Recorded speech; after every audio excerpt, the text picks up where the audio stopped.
Welcome back, one and all, to the Information Revolution.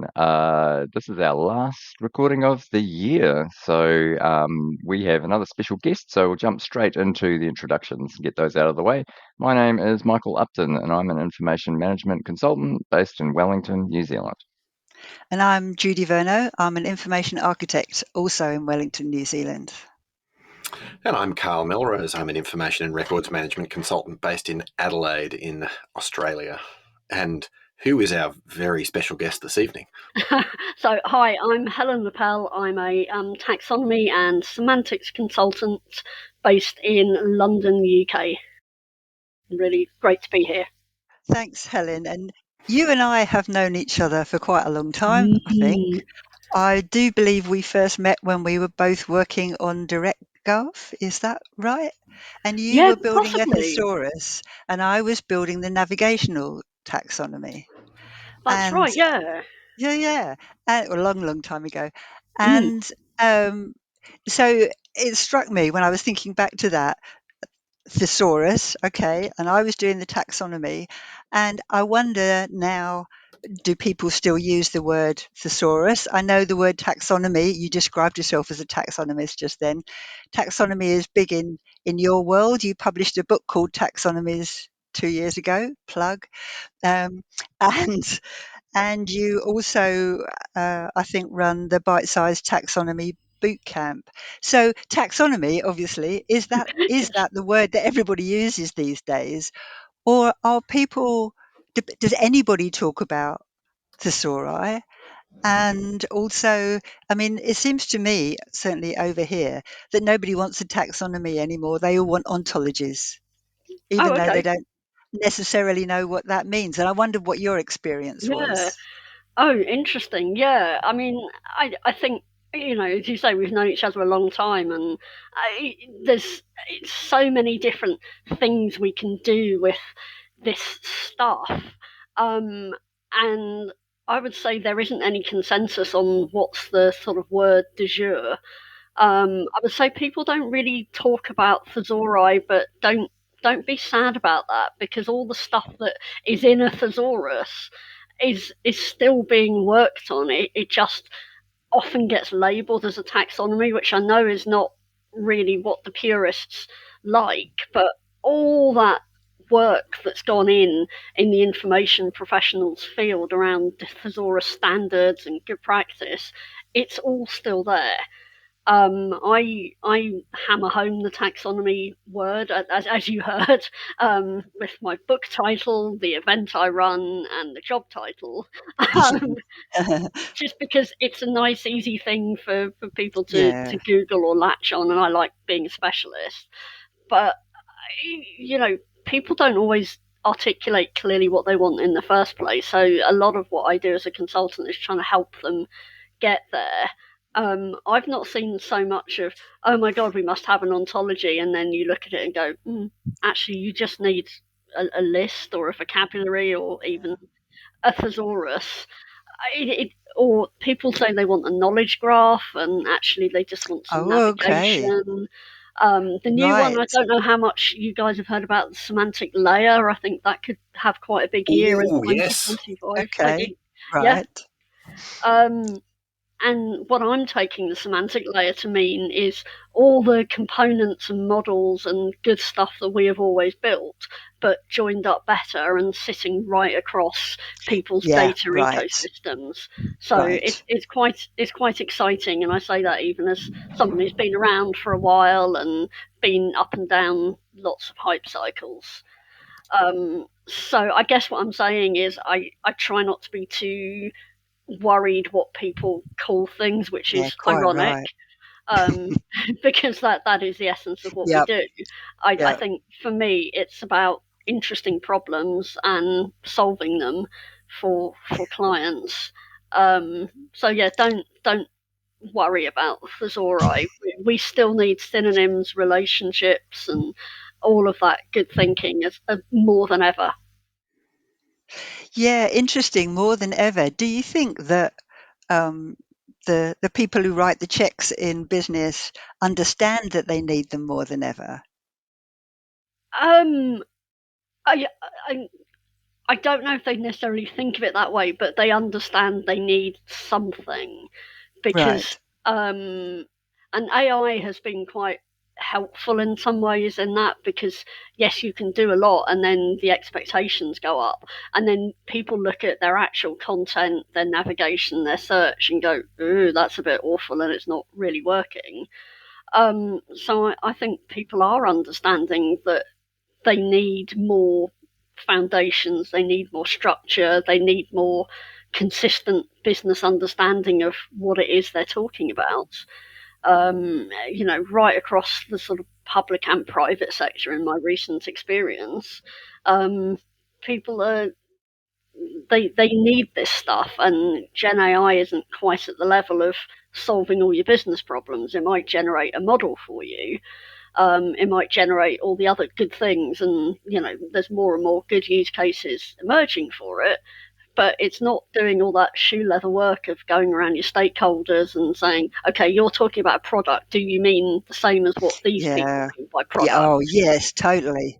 Totally. Yeah, And I think, Yeah. it's fascinating, really. No, sorry, Michael, go on.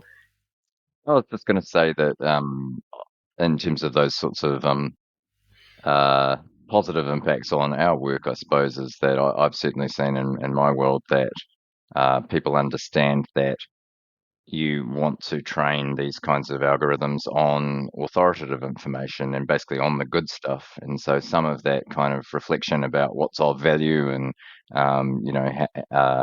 or what should be off limits to particular sort of target audiences, user groups, those kinds of things suddenly become more important, and actually a sort of a pre-sorting thing where perhaps some of the technologies could help you do a bit of that classification, but Yes. still you need the classification, otherwise garbage in, garbage out, and all of that. So, yeah. Yeah, absolutely. And there's this horrible phrase, "human in the loop," that keeps getting Oh, I trotted don't out know with that AI. one. Yeah, Okay. I mean, essentially it just means, don't run AI or an LLM across all your contents and data without having a look at it first. I'm not mad on that phrase, but it kind of harks back to what we've always said about sort of automatic classification, that semi-automatic classification where you've got humans reviewing, tweaking, spotting the howlers, or saying, "Oh, we've got a bit more nuance to that. We need to look at it again." Again, that's what we've always done. So it's just rebadged a little bit, but at its essence, it's about understanding what stuff is and what it means and how it relates. So yeah, yeah. I was interested. You said that you do feel that organizations or management or someone might have a view that they need you basically, or they need the kinds of services that you could bring, but they're not too sure what those things might be. Um, do you have a sense of a kind of typical scenario in which someone thinks they need to reach out to a taxonomist or similar? I don't know about Or typical. Just yeah, because, from working in this field, there's so many different potential applications, and there's so many different interesting jobs that we all do. I'm seeing a lot of increased interest in sort of taxonomy and data definitions and semantics for data as opposed to content. And my Mm. background is Yeah. content. I love content. I love the web. I love joining stuff up on the web. But there's more and more coming through around data sets, joining up data sets, defining data domains, for data interoperability. And I know that's always been there. It's always been there in the background. We've always talked about interoperability, but I'm seeing that as a kind of new frontier. Yeah, I would agree with that, and I think we've touched on it in previous episodes that the whole data analytics side of the world is really putting much more emphasis on being sure that when we use this word, we all mean this Yeah, and not that, and we're very precise about what we mean about that as well.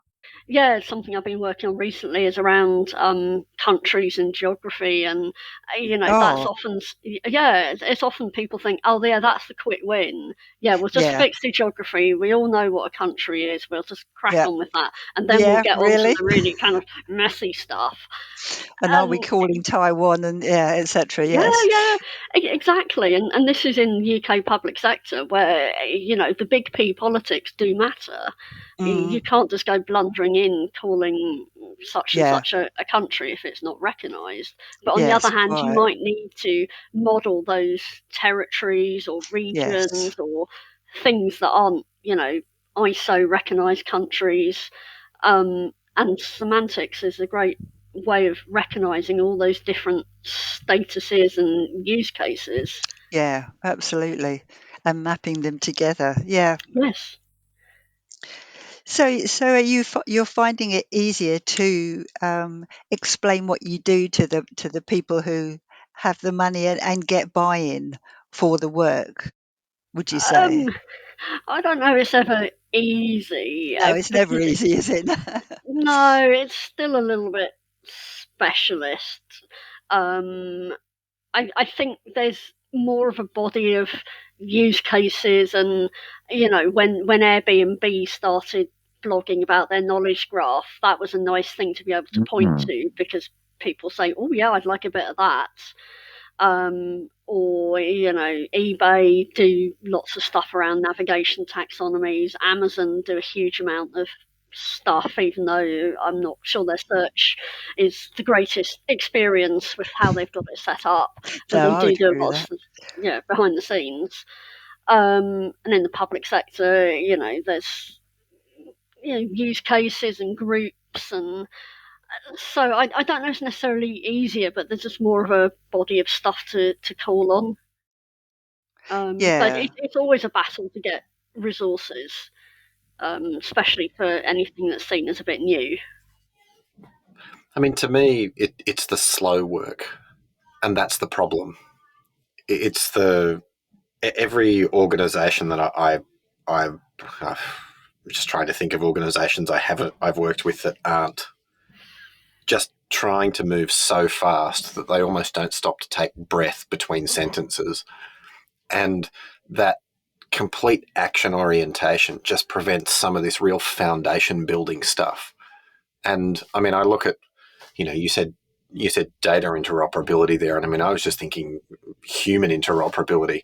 I mean, the amount of time I've burnt in different places because I feel like there's got to be a joke about it somewhere. It's like a records manager, infrastructure architect, and somebody else walk into a bar, and they have a conversation about metadata, and they all think, "Oh, we had a great conversation, and we all shared meaning and walked away thinking about the same things, talking about totally different things, and no one knows it." And I mean, I think that quality in a lot of senses almost defines modern large scale organizations when you've got more than one team of people trying to work together, which is every single one of them all the time, every day. And that Yeah, common, simple,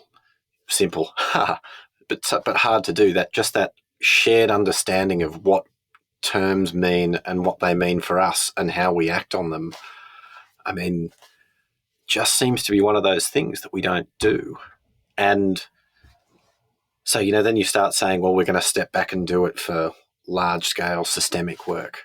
And I mean, you can see the organizations that really invest in it and treat it as foundational. I think it's such a source of leverage and, strategic power if you do it well, but also so misunderstood. I did have a little bit of a chuckle there. I remember somebody saying once that, an ontology is just a hierarchical taxonomy. And I kind of went, ooh, and What? and and let it Very go. deep. And the fifth time I heard them say it, I kind of I started to get this little tick. But I'm they not knew the outcome surprised. they wanted, and however they were talking about it, they were getting the outcome they wanted, and it was I good mean, for them. It was good for the organisations they were working with. sometimes you just have to meet people where they are. some places I go, I hammer the taxonomy word because that's what they asked for and that's what they like and that's what they think they're getting. And other places, you might have to be a bit more savvy. And if the data maturity level or understanding is not great, and you might have to talk about just definitions, which is such a narrow part of the whole of what taxonomy and semantics can do. But if that's what it takes to kind of get the conversations going, then and to get that's some fine. momentum. Yeah. Yeah. And even if you do have to start quite simple and just start with a few simple lists and simple definitions and build out from that, that's not the end of the world either if it moves you off that complete Yeah. baseline of not having anything. But no, I mean, you're right, that human interoperability, that's a good phrase, actually. I might borrow that. Just human language is messy. We don't walk around holding dictionaries to talk to each other. We just kind of muddle through, and there'd be no comedy industry if people never misunderstood what was said. So we don't want that, do we? No, As we certainly don't want that. taxonomy people. But And so, I mean, it reminded. There was just and I think I've mentioned it before on the podcast. There's a great article that a guy named Harish Jose wrote about a year ago. All communication is miscommunication, and it just gives you this cybernetic perspective on communication and what actually happens. And it's simple, but it's right. We have all of these concepts, and they're suitcase words for us. We don't know what they mean. We don't know what they mean to other people. The cultural aspect of sharing that stuff and building a world and shared understanding around all that, around just the simple things, what a term means and how we act on it. well, I don't think the foundational value of that can be understated. No, exactly. I only realised what thongs were in Australia and how they're very different to what they are to British people quite recently. That's something you don't necessarily want to get wrong in the wrong context. Lots True. of thong wearers in Australia. Yeah. Gotta put my thong on to go to the petrol station or something. Yes. Like, sorry, what? Yeah, exactly. I think there is an understanding of that. We need to be all talking about the same thing. Certainly, in the last place I was working, that was the foundation for then going on to build out more useful structures. But that kind of, they called it a business glossary there, Yeah. because that was a term that everybody felt comfortable with. Yes. But behind the scenes, we were knitting all this extra stuff and modelling away. Yeah. It's exactly the term I'm using at the moment. What, knitting? No. Business glossary. It's it's one of those ones people can kind of get their heads around that. It's not too far. So yeah. Yeah. And No, again, you're so right. much Yeah. leverage in. And I think people can understand navigational taxonomy structures, and they can also understand a business glossary, and so we all mean the same thing by the same term. But I think, in my experience anyway, it can be harder to get people to understand how you need to put those semantic structures behind the search in order to support being able to find something, whatever you're searching on. And actually, a lot of systems don't make that very easy. I don't know what you've found about that, Helen. Yeah, search is a huge area, and it's very difficult to get right because so much of it hinges on content and data quality, which is the thing no one really wants to deal with in an organisation because it's seen as a drag and something we'll never fix. I think search has changed a lot with the whole idea of RAG. Have you heard of RAG? Retrieval Augmented Search. Retrieval Augmented Generation. Right. Generation, yeah. And that could be a bit of a game changer. So, we've been relying on algorithms and retrieval and diligent tagging and relevance boosts and levers, and I hope all of that doesn't go away, because I think it's served us really well, and it helps us understand the business and the content and the user needs. But maybe chucking large language models and more of those kind of technologies at search might help improve the experience for people. It does come with, there's always trade-offs. There's lots of stuff around ethics and bias and the same issues we've always had about people just trusting whatever the hell they read on their screen. Is going to get even worse when our AI has generated it.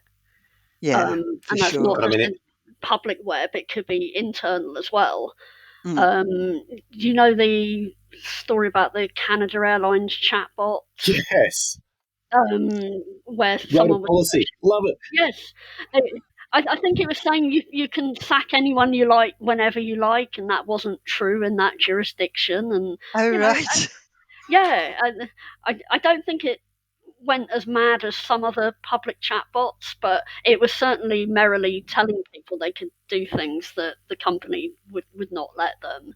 Um, and The one I remember was somebody was talking to the chatbot about getting money back on a flight or something because they had to go to a funeral, and the chatbot invented this policy. Oh yes, that's part of our funerals and bereavement policy or something like that.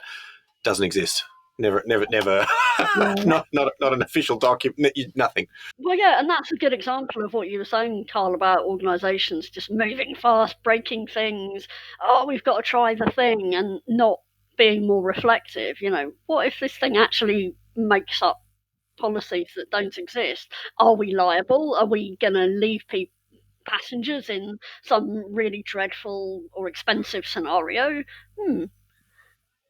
I mean, the thing about this though too is it if we think about what all of these things are trying to do, and I mean, whether it's taxonomy or anything else, I mean, fundamentally what we're trying to do is deal with scale in a more organised and ordered way. And yeah, I think we can be gleeful and we can laugh about the Canada Airlines chatbot, but if we think about the Canada Airlines chatbot in the context of the chatbot, they may not have been able to hire 1,000 people to staff their call center or 1,000 people to sit on the other side of those bots and type back, the right answers. But probably a lot of people got the right answer out of that chatbot. And, having to float someone $2,000 for, the policy that your chatbot made up, a business case is probably, even having to, spend that money, the business case is probably pretty good. And I think one of the things that I've noticed, I think, and it's almost like a trolley problem kind of thing, where or maybe it's a single entity thing. Human beings are allowed to be wrong, and when a human being is wrong, it's one person, and you can point at them and say it's their fault.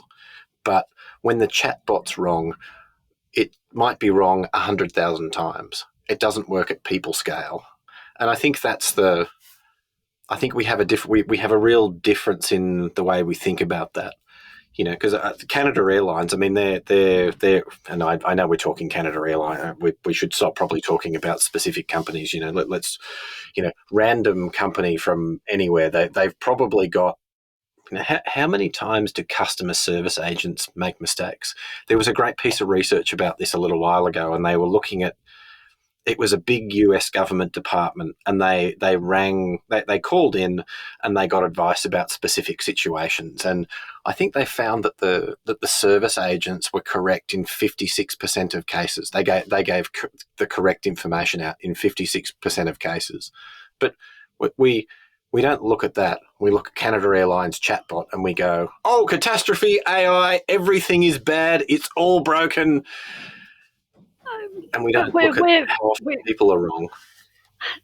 No, you're absolutely right, but we are technology people, and we hone in on faults because we want things to be right, and we believe that the approaches we bring to technology projects will reduce that sort of wrongness.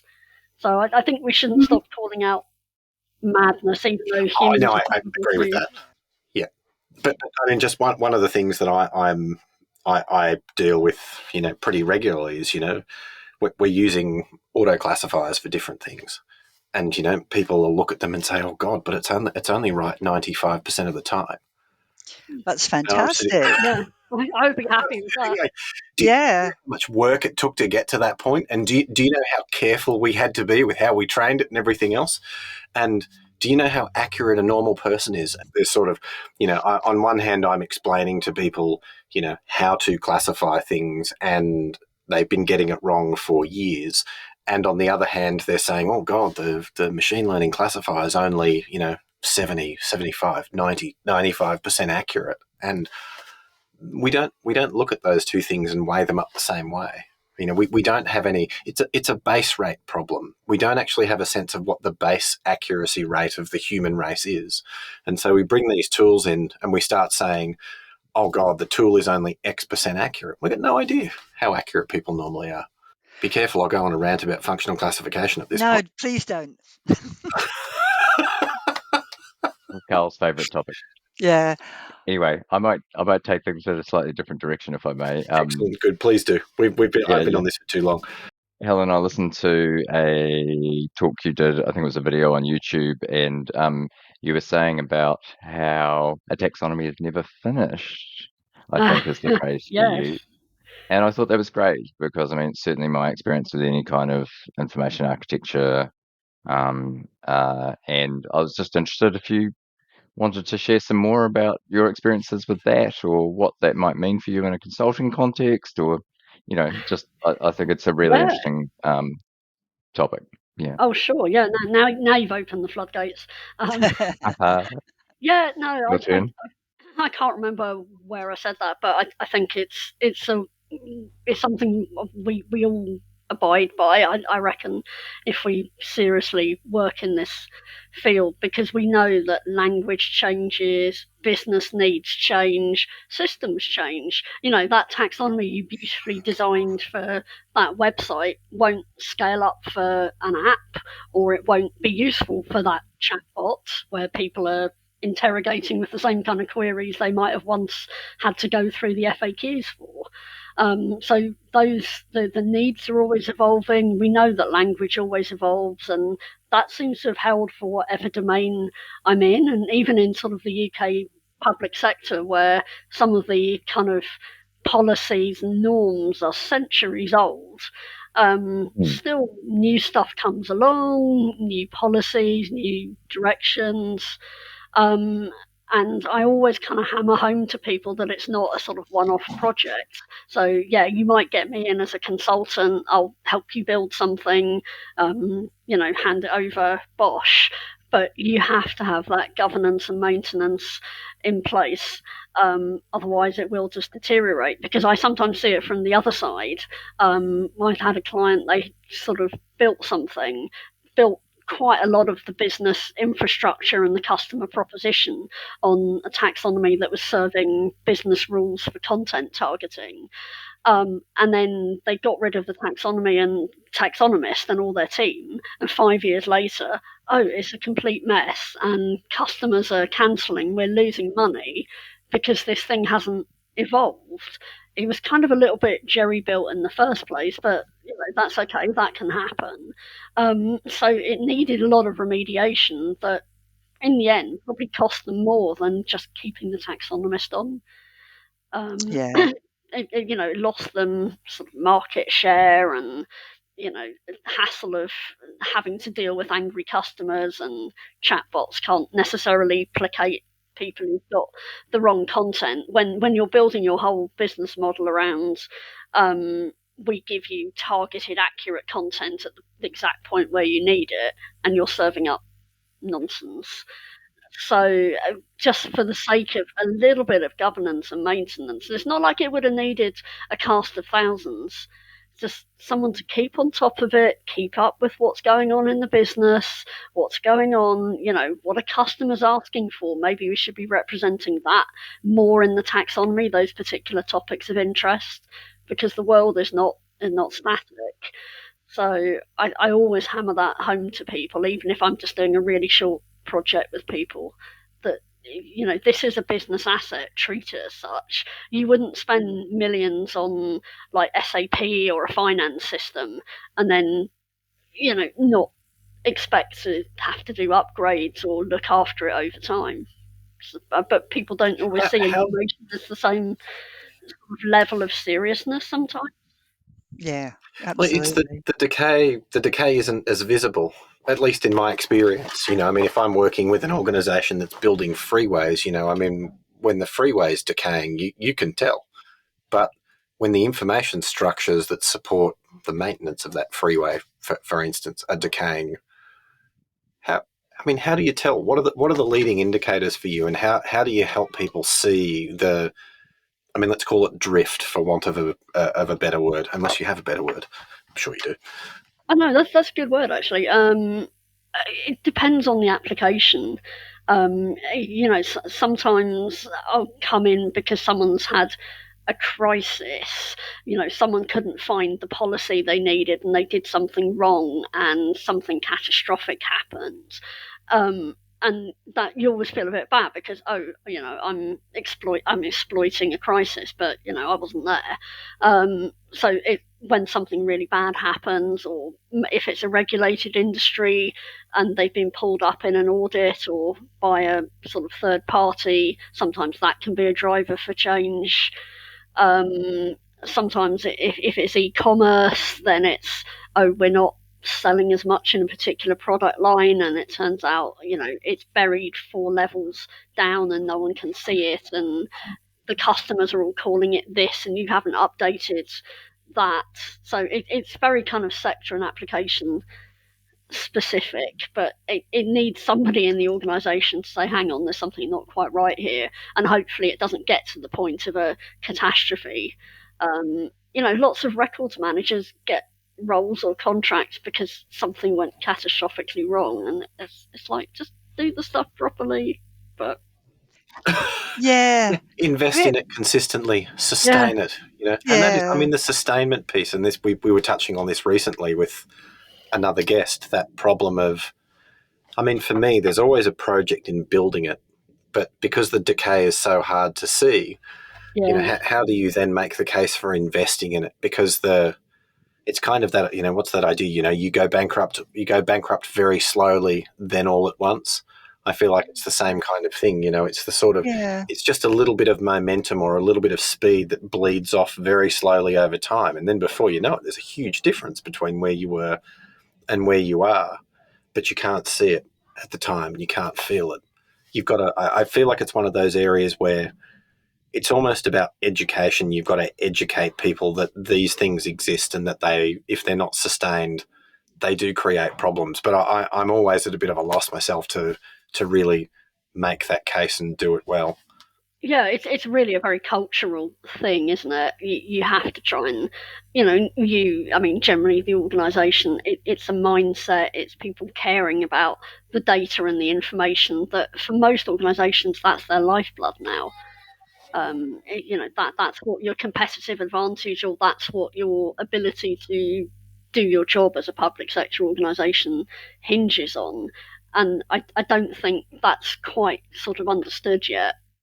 I agree.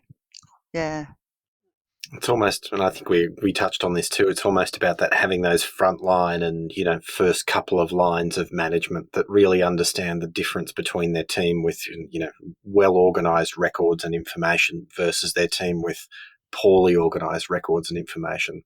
How fast you can execute, how fast you can find things, how efficient you are, and yeah, really holding that Yeah, in mind. and that measurement, I think, is really crucial, which is something that loads of organizations just never do. They might get a feeling something's not quite right, or you're trying to prove that if you do this, it can be so much better, but there's not. Sometimes there aren't those mechanisms, or nobody's put anything in place to try and measure what the difference is, or how bad it's got, or those kinds of things. it's But it tough would to be, measure. yeah, it is. Oh, yeah, for sure. And I feel like I've sat through a lot of presentations in my life where it's, oh, people lose blah blah blah how many hours a week in Yeah, yeah, searching. yeah, yeah, And Oh, yeah. I know why people gravitate to that, because it's yeah, number and you can put costs on it. But yeah, it's for me, it's just become a bit meaningless. So I was just listening to something quite recently about we need to have better metrics for things like searching, especially now the paradigm has changed a lot with putting in yeah. AI technologies. You know, how are you going to measure effectiveness? How are you going to measure lack of effectiveness? And I don't have Well, I simple think answers to that. one aspect that I've found challenging with regards to measuring effectiveness is simply that kind of situation where, Helen, you gave the example of a crisis where, a policy wasn't found and people made the wrong choice or whatever. Those kinds of things are very difficult to actually measure the impact of, and really it's perhaps a potentially quite feelings-based response to, oh dear, we had this bad situation from a reputational perspective, or we all feel bad. Um, but Yeah, but you those things are measure it. actually really hard to measure. Mm. Yeah, you measure it Yeah. through anecdotes or anecdata Yes, rather that's than right. a simple Yeah. metric. But Hmm. I mean, I think you got to go time in motion. This has been my theory for a long time, that you have to go Okay. full time and motion studies. And I mean, I worked for an organization that actually did that a number of years ago. And, there were Deloitte analysts or whatever the company was, literally standing behind people with stopwatches, measuring how long it took them to access things and find stuff. And they made some big investments on the back of that. And I mean, that is a business that just treats operational excellence like it's super important. And I really think that's what you have to do, because throwing those metrics over the fence at people actually presents a fundamental misunderstanding of human nature. And it's that problem that, if you go and ask people, if you went and asked the whole population, whether they thought they were above or below average, what percentage of people tell you that they're above average? yeah, yeah, About yeah, 70, depending on what it is, 70 to 70, somewhere between 70 and 80% normally. And so what does everybody think when you go in and say, oh, the average, knowledge worker loses 3 to 4 hours of time a day looking for stuff? They sit there and they go, well, that's all those other incompetent managers down there, because, I'm a competent manager, I'm above average. And, it's not my team. I really think you've got to go time and motion. You've got to show people, you've got to give them evidence. And it's not even about where they're pegging with everybody else or compared to industries. It's, this is what is on the table if you get this right. I think that's the root of a lot of problems for us in information industries, is that we haven't figured out ways to measure that kind of stuff, or we haven't figured out ways to, sell the way to measure that kind of stuff in a way that means that the check we're asking for to measure the thing doesn't eat the business case for the next 20 years. I think that yeah. happens a lot. I think it's got to be a mix of data and stories, because sometimes a really Yeah. powerful anecdote, or I know Martin White always talks about the find your own report test. When he sits down with a senior executive and he's asking for money for search or a search project. So, okay, you wrote all that lovely stuff in the annual report, go and find it on the internet. And they're like, oh, I can't find it. And oh, this is the internet from 2019. And that sort of thing. That's probably more powerful than 80 slides. But yeah, it's about different approaches. There's no one size fits all. Yeah, I think I mean, you're we just right. want it to be like Google, right? That's what everyone says. Oh, Well, do we these yeah. days? No, we Not don't. these days. No. What's the new mantra going to be? So, Okay, it sounds like a great point to wrap up. So thanks, Helen, for coming in and for being our last guest of the year. If any of our listeners have questions or responses, even reactions to this episode, and want to submit them, then Helen's agreed that she's happy to come back in 2025 in the future. So Hooray! please do get in touch. And otherwise, once again, thanks very much. And thanks for happy having me. Christmas. Yeah. Yeah. Happy Christmas. Cheers. Great to have you on, Helen. Thank you. Well, pleasure. Good to chat.